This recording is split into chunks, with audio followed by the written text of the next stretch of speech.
सीतापुर नाम का एक गांव था, जहाँ की नदी के पास जाने में बहुत से पक्षी डरा करते थे। वहीं गांव के कुछ ऐसे पक्षी थे जो इस नदी पर आया करते थे इस अफवाह से कि वहाँ कई सुंदर सुंदर चिड़ियाएं रहती है। फिर एक दिन हरी तोता टुन्नू से कहता है, अरे चलो नदी के पास, वहाँ थोड़ा हल्का भी हो जाएंगे और जल्दी सुबह सुबह जाकर देख भी लेंगे कि वहाँ पर कोई चिड़िया रहती भी है या नहीं। ये कहते ही वो दोनों उस नदी के करीब झाड़ियों के पास पहुंचकर बैठ जाते हैं और गुनगुनाने लगते हैं। हाय हाय टुन्नू, मैं सांस लेता हूँ, तेरी खुशबू आती है, एक महका महका सा पैगाम लाती है। कुछ देर बाद ही वो दोनों नदी की ओर जाते हैं और आसपास देखते हैं तो कुछ नहीं होता। फिर हरी तोता एक पत्थर मारता है तो वहाँ एक फूल का रास्ता बन जाता है, जहाँ पानी के बीचों बीच 3 खूबसूरत चिड़िया दुल्हन के रूप में वरमाला लिए बैठी थी। अरे देख, जैसा हमने सोचा था वही हुआ। सामने देख, कितनी सारी चिड़िया आई हैं। चल वहाँ चलते हैं। दोनों वहाँ पहुँच जाते हैं। फिर वो चिड़िया उससे कहती है, मैं टुनटुनी, किसी का भी मन मोह लेती हूँ। क्या तुम मुझसे शादी करने आई हो? मैं अपनी वर की तलाश में बैठी हूँ। मैं सुंदरी, मैं संगीत अच्छा गाती हूँ। और मैं टूनी, मैं अच्छा नृत्य करती हूँ। अरे इतनी सुंदर सुंदर चिड़िया हमारी दुल्हन बनने वाली है। हाय हाय, अरे मुझे तो यकीन ही नहीं हो रहा।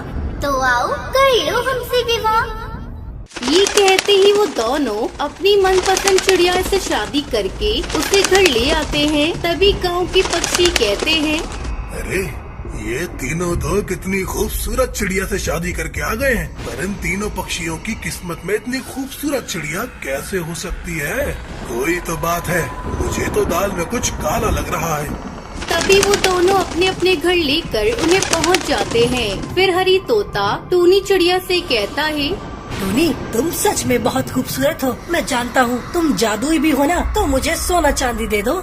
वो क्या है ना, तुम्हारा ख्याल भी तो मुझे ही रखना है। वैसे भी मैं तुम्हारा पति हूँ, तुम्हें मेरी हर बात माननी होगी अब से।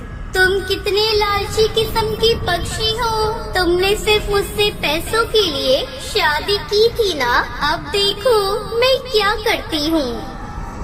ये कहकर वो अपने पति को मार देती है। फिर वो दोनों भूतिया चिड़िया की आत्मा वापस नदी के पास जाती है और वहाँ से गायब हो जाती है। उन दोनों पक्षियों की मौत से पूरे गांव में तहलका मच जाता है। तभी कालू कौवा कहता है, जरूर उस नदी में रहने वाली चिड़िया का किया हुआ है। मुझे वहाँ जाकर उनका राज पता करना होगा। ये कहकर वो नदी के पास जाता है। वहाँ पर 3 चिड़िया आपस में बातें कर रही थी। तभी वो उसे देखकर कहती है, क्या हुआ? क्या तुम हमसे शादी करने आए हो? बोलो, किससे शादी करोगे तुम?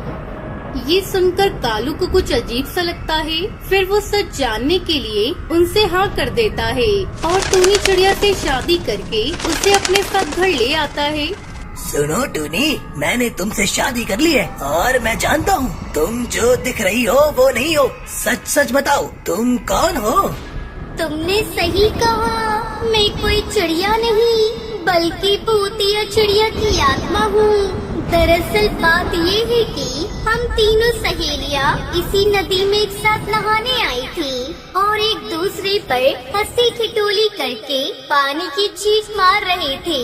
तभी वो पानी की छींटें जिगर बाबा पर चली गयी और वो गुस्से में आ गए। उन्होंने हमें श्राप दिया कि जब तक कोई नेक दिल पक्षी हमसे शादी नहीं करेगा हम आजाद नहीं होंगे। श्राप के बाद हम नदी वाली भूतिया चिड़िया की आत्मा बन गई, पर तुमने आकर मुझे श्राप से मुक्त कर दिया। लेकिन वो दोनों कैसे मुक्त होंगी? तुम्हें उन दोनों से भी शादी करनी होगी, तभी वो मुक्त होंगी। तभी कालू उस नदी पर जाकर उन दोनों भूतिया चिड़िया की आत्मा से शादी करता है, जिसके बाद वो तीनों मुक्त हो जाती हैं और वहाँ से हमेशा के लिए चली जाती है।